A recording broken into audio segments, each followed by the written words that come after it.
in collaborazione con FNP CISL Udine.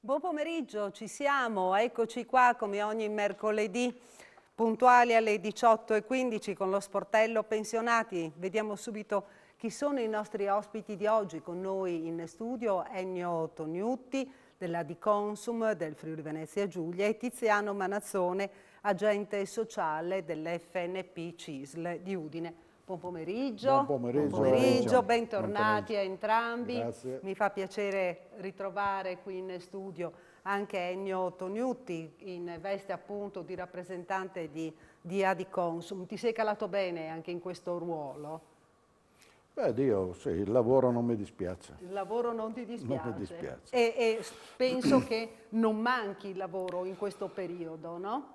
In Adiconsum. Non manca il lavoro principale, che è quello di tutela del consumatore, perché gli sportelli, i ragazzi sono veramente oberati. C'è un grosso lavoro di back office su cui stiamo accelerando, che è quello di precostituire condizioni per evitare che succedano certe cose. E quindi tutta una serie di rapporti per concordare con i gestori dei servizi, condizioni, eccetera. Trattare con la Regione e vedere con la Regione di costruire un rapporto paritario con le parti, con le altre parti, cioè da consumatore a fornitore di servizi. Ragionare con le istituzioni su tariffe, in questi momenti abbiamo acqua e rifiuti che sono argomenti importanti, cioè sono quelle cose con cui si cerca di partecipare a guidare le cose, a capirle, a presentare anche l'altro punto di vista. Perché giustamente l'altro giorno l'assessore Bini dice, per esempio, io conosco il punto di vista dell'impresa, non conosco il vostro punto di vista. E quindi ci si comincia forse anche a capire un po' di più. Questo è il lavoro di preparazione, che però è secondario rispetto al grosso impegno che c'è agli sportelli, specialmente in questi momenti con i problemi legati all'energia e giù di lì. Quindi l'impegno è notevole, poi magari scendiamo anche nei particolari per quanto riguarda la questione legata alle spese, alle bollette. Tiziano Manazzone, quante persone stai seguendo adesso come agente sociale? Tre comuni, Martignacco, Fagagna e Merello di Tomba. Tante persone? Eh sì, vengono nei sportelli, a partire soprattutto dall'invalidità civile, ma anche chi deve fare l'estratto certificativo, chi ha da fare cambi di banca o roba del genere, sono tante tipi di richieste. Ma soprattutto la primaria per il nostro servizio è quella dell'invalidità civile e delle pensioni. Ecco, questo per quanto riguarda lo sportello dell'FNP. Dell'FNP. Poi per ci quanto riguarda sono invece il tuo specifico ruolo di agente sociale, perché tu hai un compito particolarmente, no? No, io devo verificare, dare l'informazione alle persone e prendo su le domande dal punto di vista cartaceo e poi le porto agli operatori dell'INAS che hanno il collegamento con l'INPS e inviano le domande e poi do le ricevute alle persone e quindi facciamo un po', non solo io, facciamo un po' i postini, diciamo, per evitare che le persone... Brutalmente così. Il titolo bello dice accoglienza e accompagnamento. Invece facciamo anche i postini, nel senso che, ad esempio, nei comuni che sono lontani dalle sedi dell'INAS o del CAF, noi prendiamo su le domande e le portiamo noi direttamente senza far correre la gente a far file, a prendere appuntamenti, perché adesso anche sia il CAF che l'INAS funzionano solo per appuntamento, mentre sì. noi cerchiamo di non fare solo quello. Ci telefonano lo stesso, perché durante la pandemia anche noi prendevamo per appuntamento. Sì, sì, beh, adesso comunque Invece si è adesso un po' aperto. stanno un po' distanti le persone sulle sedie, gli raccomandiamo. I comuni hanno messo anche quel barriera di Vetro, vetro, plexiglass, perfi sì. lì, perché così siamo ben sistemati. E siamo ben, cioè i comuni si ringraziano per il lavoro che facciamo, perché così è un servizio molto utile per le persone, perché evitiamo le persone, diamo tutte le informazioni, ma evitiamo anche le corse, perché andare a Udine, parcheggiare la macchina, prendere l'appuntamento è perdita tanto di tempo. E difatti in alcune, io per esempio, nei recapiti che faccio io, cerco di fare la sera in modo di agevolare anche le persone che lavorano, perché su certi servizi vengono soprattutto i familiari, ecco, a chiedere. Perché ad esempio se c'è un anziano che non ce la fa a camminare tutto quanto, e quindi quindi è un servizio molto utile. Ripeto, ci ringraziano anche gli stessi comuni per il lavoro che facciamo. Beh, certo, perché è un servizio in E più questo che è il viene front arrivato. office, perché il back Questo è il front office office, è sì. tutto quel problema legato alla gestione Sì. del mondo previdenziale, c'è il problema di mediazione, di approfondimento del sistema sanitario, assistenziale, e quello credo E poi che collaboriamo impegni molto anche con le assistenti sociali, che tante volte ci indicano, ci mandano le persone che... E sono in aumento, no? Le persone che hanno la necessità di essere aiutate. E poi cerchiamo di dargli anche le informazioni, quando poi raggiungono il diritto, i diritti che gli spettano. Cioè, ad esempio, non è solo l'accompagnatoria, ad esempio una che è allattato, ma ci sono altre questioni, ad esempio legate a se assumono la badante, se devono fare l'ISEE, se devono avere la targhetta sulla macchina, se devono avere il servizio di salvavita, cioè sono tutte cose che noi gli diamo tutte le informazioni che possono accedere.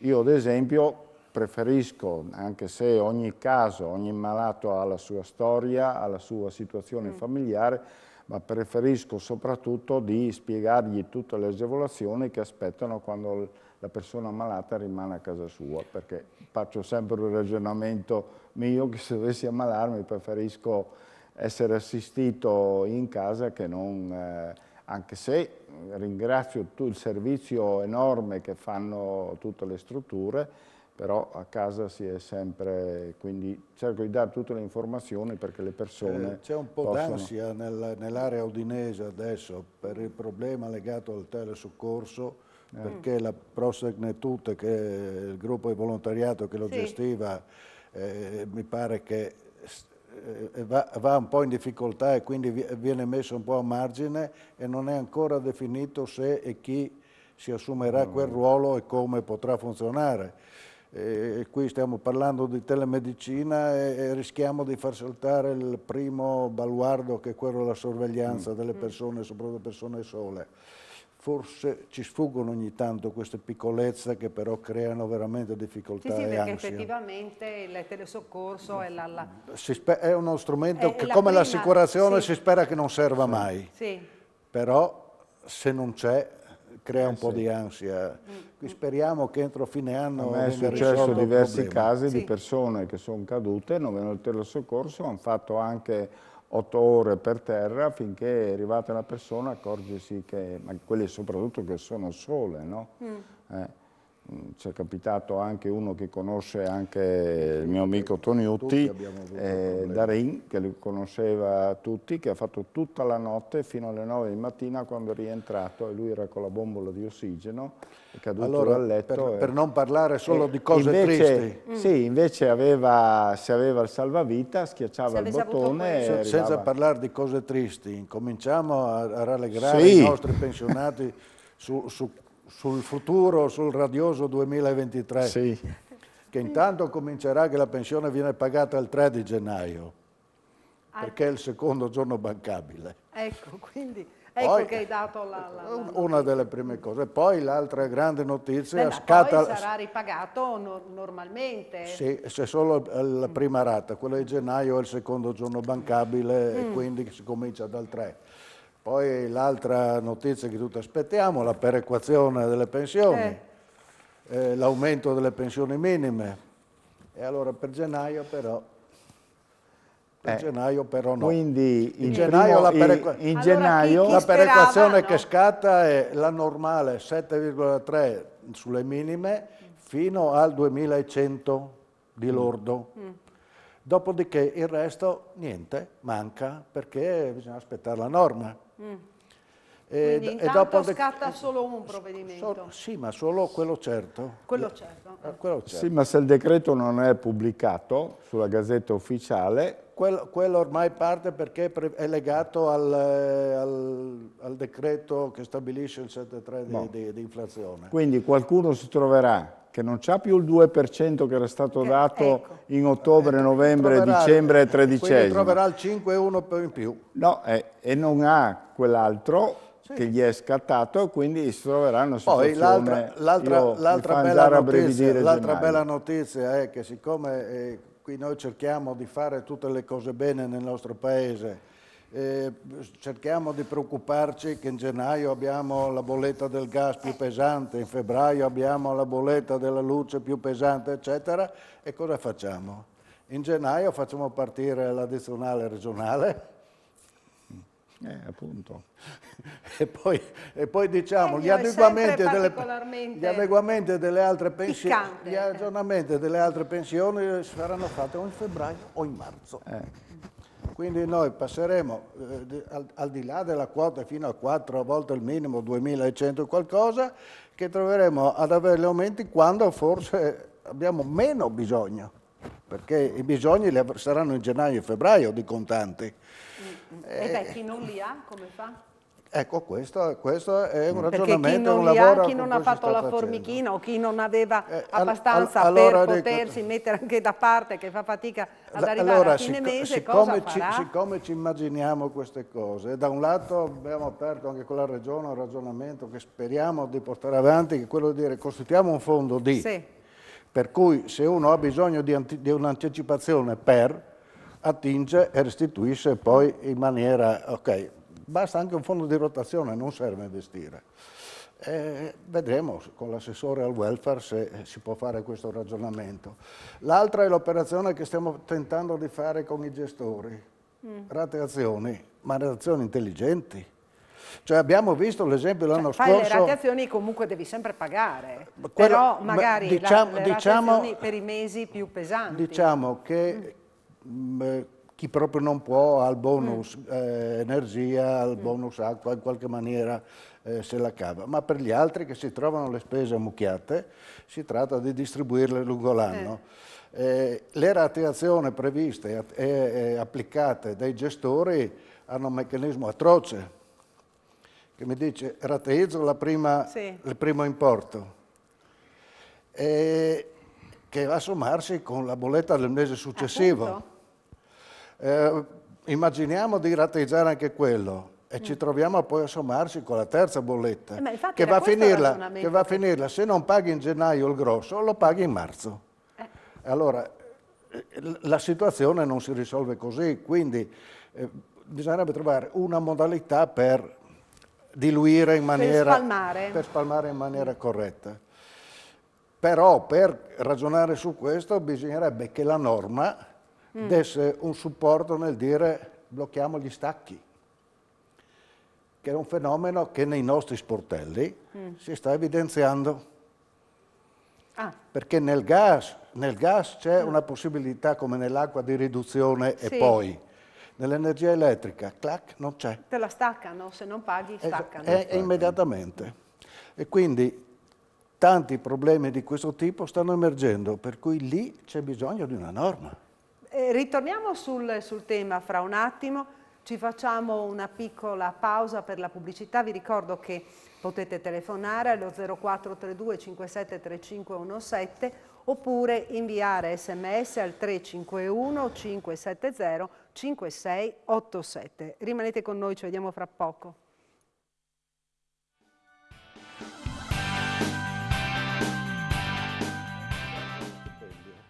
Eccoci nuovamente in studio. Ci sono delle domande che sono avanzate dalla settimana scorsa. Il lordo della pensione viene diviso per 12 oppure per 13?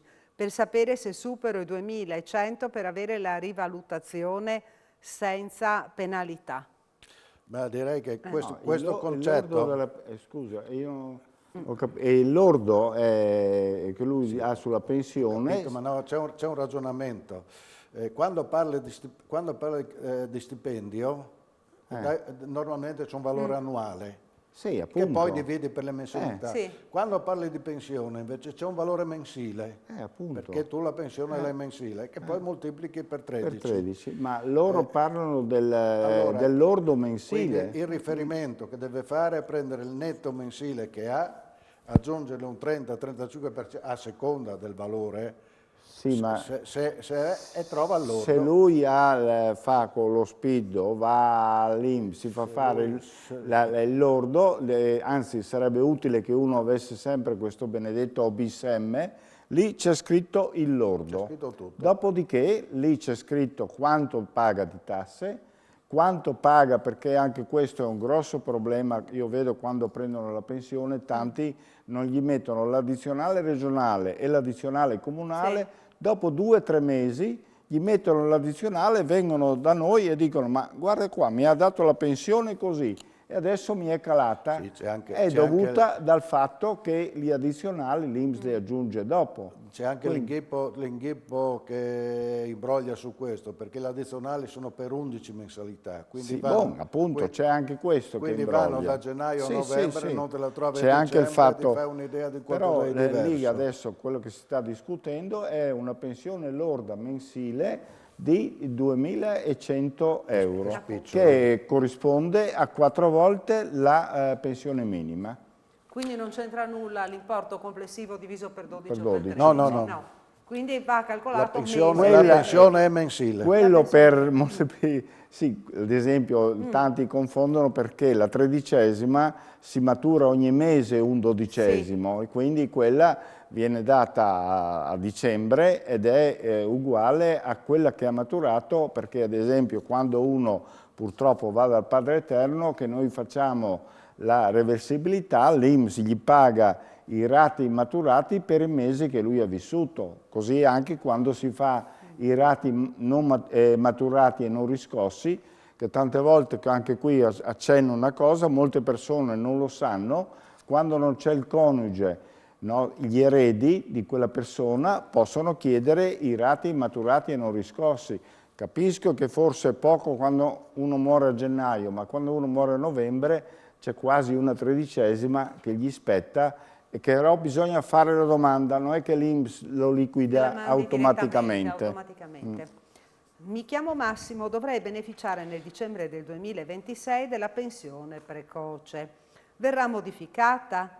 L'anno del Covid non ho maturato le 64 noti causa 45 giorni di cassa integrazione. Verrebbe conteggiato comunque? Allora, per quanto riguarda fino al 2026 dovrebbe durare quella lì che lui dice anticipata, non so se si riferisce a quella del precoce, quella del precoce. Ecco, per quello quando si fa la domanda bisogna, al patronato gli danno un modulo che deve compilare l'azienda, no? Perché dove riporta tutte le notti che lui ha fatto, se è legata alle notti. Questo è per i lavori gravosi, se è per altre motivazioni serve altro. Ma sempre bisogna che sia, poi dice che nel periodo... Io ho fatto dei casi di precoci dove il modulo è stato compilato dall'azienda, è firmato dall'azienda. L'anno del Covid, poi dice, non ho maturato le 64 notti causa 45 giorni di cassa integrazione. Verrebbe conteggiato comunque? Lì non credo. Di 45 giorni sì, ma come notte, come notti no, non credo. Viene pagata come giorno normale, no? Comunque questo deve sempre rifare perché sono sono sempre cose da verificare, ecco, perché tanti ho visto sono arrivati con tutte le buste paga, Sì. no? Che dove sulle buste paga però non è che si può andare, l'azienda ha il libro paga e col computer poi li fanno un attimo quelli che hanno fatto le notti, no? Volevo sapere se per la legge 104 bisogna essere invalidi al 100%. Non è automatico, cioè l'INPS dà la 104 anche a una persona che non è invalido, dipende dalle condizioni in cui si trova. Sono successi casi che gli veniva data, però bisogna sempre fare la domanda si specifica invalidità civile e handicap, sono due che viene fatta sempre dalla stessa commissione, però vengono mandati due verbali. Tante volte c'è anche persone che hanno il 90% che hanno già l'handicap. Attenzione, quando si parla di handicap deve essere articolo 3,3 scritto. Dovete vedere sul foglio che sia scritto articolo 3,3, perché tanti credono che sia handicap, ma se c'è articolo 1,3 non è quella dei permessi, perché molti parlano per i permessi. E qui una raccomandazione che io faccio sempre a tutti: attenzione, questo diritto è stato acquisito per utilizzarlo per la persona che è ammalata, non sono 3 giorni di ferie, sono 3 giorni che alla fine del mese, se non utilizzati, non vengono accumulati, sono lì per disposizione. Ci sono tante persone che correttamente fanno la domanda, dopo se non gli serve, non la utilizzano, gli utilizzano quando serve o che devono portare la persona malata o in ospedale o fare una visita, in quella volta li utilizzano. Quindi non è una cosa che deve essere automatica, che ogni mese devo avere 3 giorni, sono per questo scopo. E noi lo ribadiamo perché succede che se uno su 1000 va a farsi i comodi suoi, i giornali poi ne parlano tutti e qualcuno pensa che questo sia un diritto da togliere.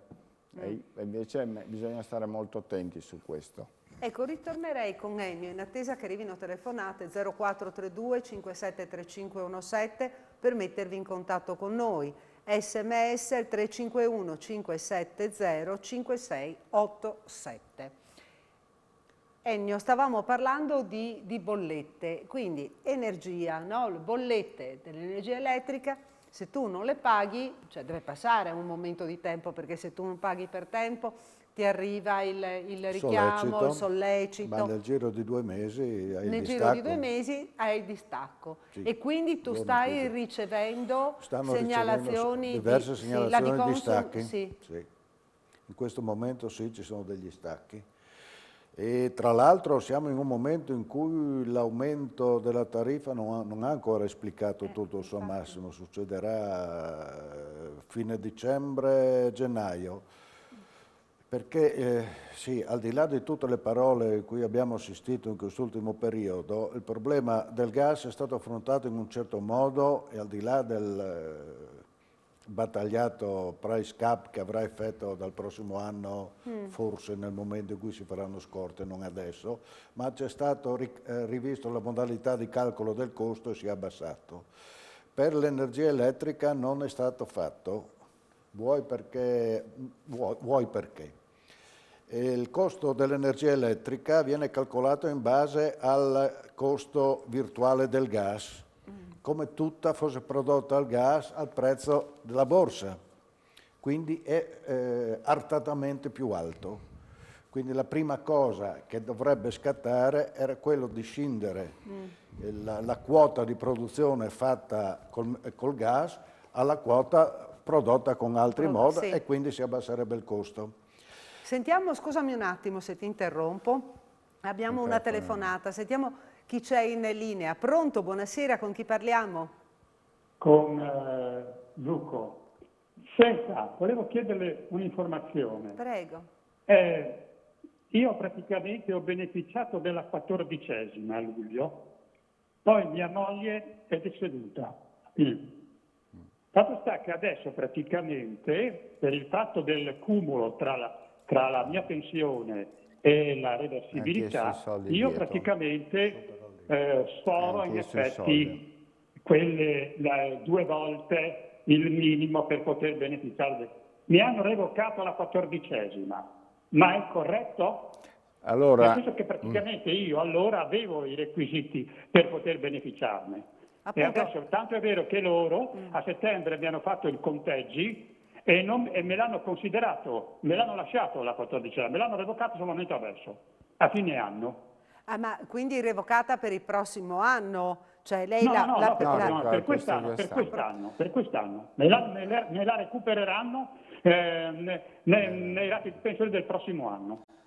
allora, la 14ª è legata a un reddito e Sì. quindi deve essere il reddito, adesso la cifra esatta mi dico 13.000 e qualcosa, quindi se lei è 900 e qualcosa, Sì. ecco, se lei tra la pensione di reversibilità di sua moglie e la sua supera questo reddito, purtroppo la 14ª deve essere ritornata indietro. Adesso lo supero, in effetti sì. l'ho superato, però praticamente prima ce l'avevo requisito.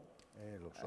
Però loro fanno Sul il reddito calcolo annuale. dell'anno, no? Adesso Quindi bisognerebbe se lei supera il requisito non c'è niente da fare, bisogna ritornarla. Ok. Sono tanti nel suo Può avere caso. anche un conguaglio fiscale negativo. Ci può però deve ritornarla in tanti, tanti ratei, no? Sì, tanti mesi, 12 mesi. Sì, me l'hanno già comunicato. Ecco, io approfitto, se è possibile, Sì? di proprio siccome parlavate prima... Aspetta, perché salutiamo, dobbiamo salutare, scusi, no? buon Natale, scusi. Ha ancora quesiti da porre, signor Zucco? No, Che cosa? Ha altri quesiti da porre? Ma già risposto, nel senso che praticamente ho sentito proprio un momento fa la questione dei rati maturati dal coniuge, perché loro non li liquidano questi, quindi bisogna fare domanda. Sì. Sì. Va bene? Sì, Quindi se bene. sono 6 mesi a metà 13ª da avere. Sì, ho capito. Ah, ok. Va bene. Però è rate attenzione, mensili. l'INPS, quando lei è il coniuge, quando c'è il coniuge, l'INPS magari con mesi in ritardo liquida i rati. Io dicevo, invece dicevo che i rati vanno richiesti quando non c'è il coniuge, ad esempio se sono rimasti i figli, i nipoti, allora quelli non è automatico, mentre lei devono liquidarglielo. Quindi lo sanno già. Però se non lo liquido si fa la domanda, può darsi che qualche volta non dico che si dimenticano, ma bisogna fare, quindi lei gli spetta i rati maturati, non so quando è morta sua moglie, deve fare il calcolo, se è morta in agosto sono 8 dodicesimi. Sì, ho capito. Va bene. Va bene, grazie per aver chiamato. Grazie, Auguri. Buonasera. Ecco, io volevo aggiungere... Dobbiamo farci una pausa. Ah, buono. Siamo al momento della pausa. A fra poco. La precisi eccetera. subito. Vabbè, Ci vediamo.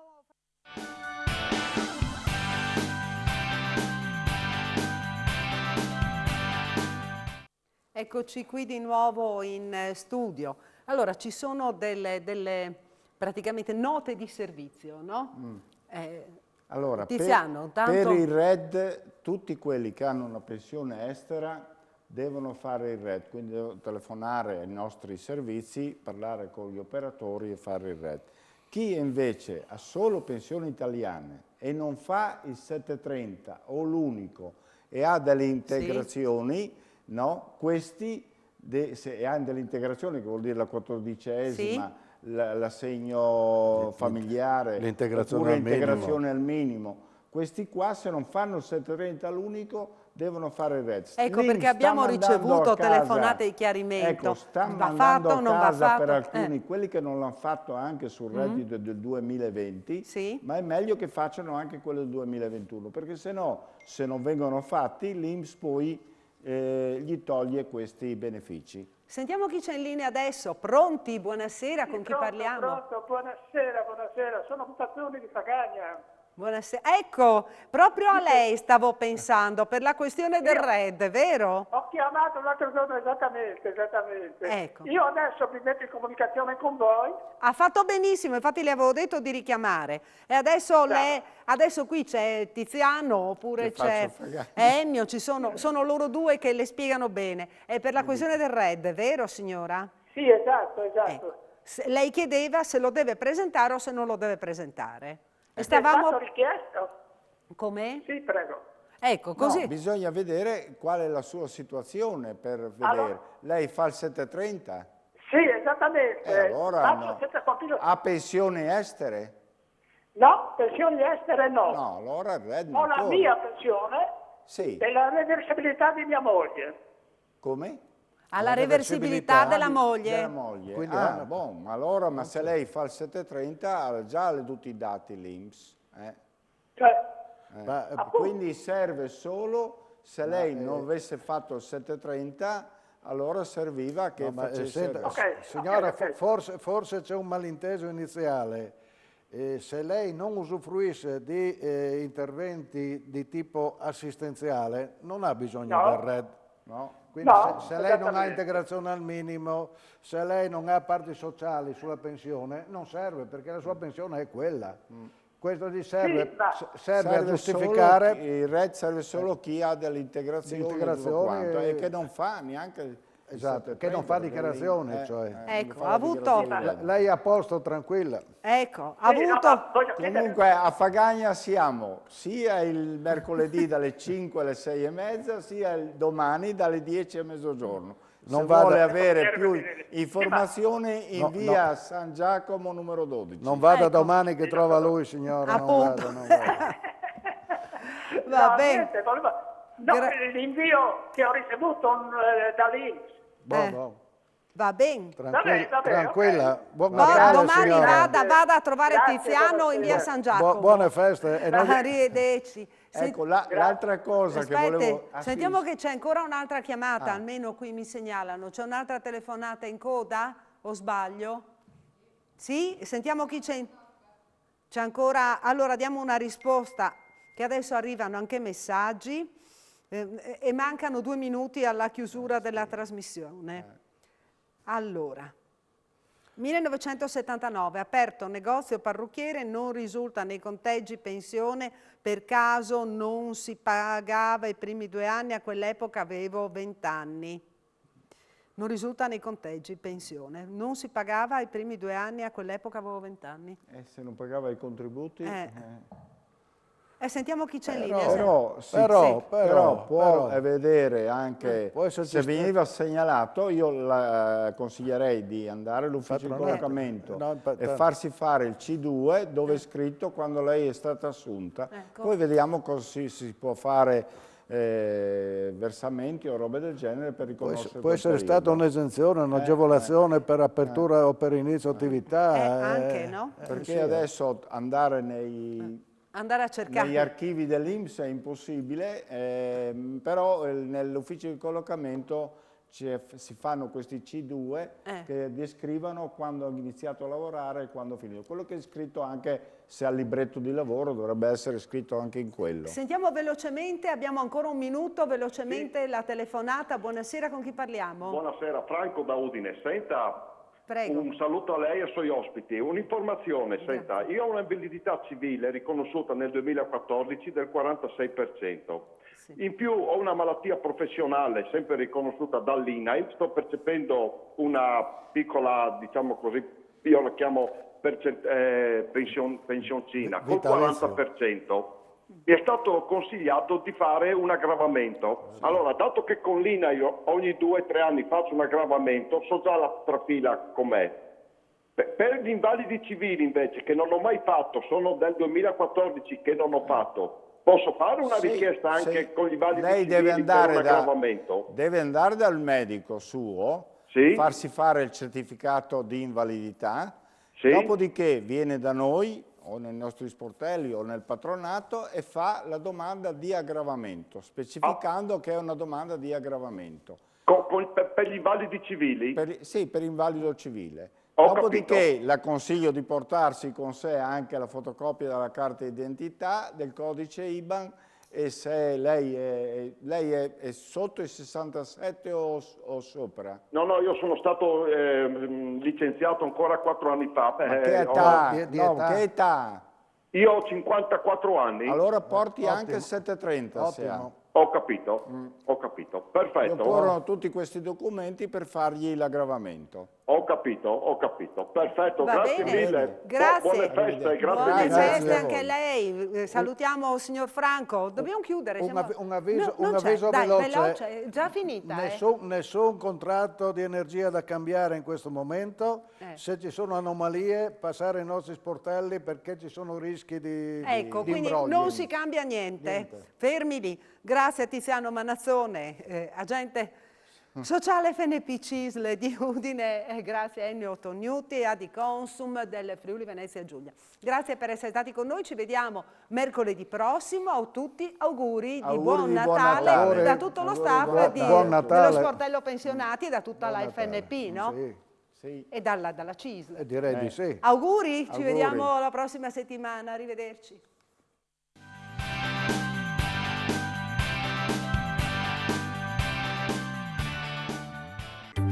In collaborazione con FNP CISL Udine.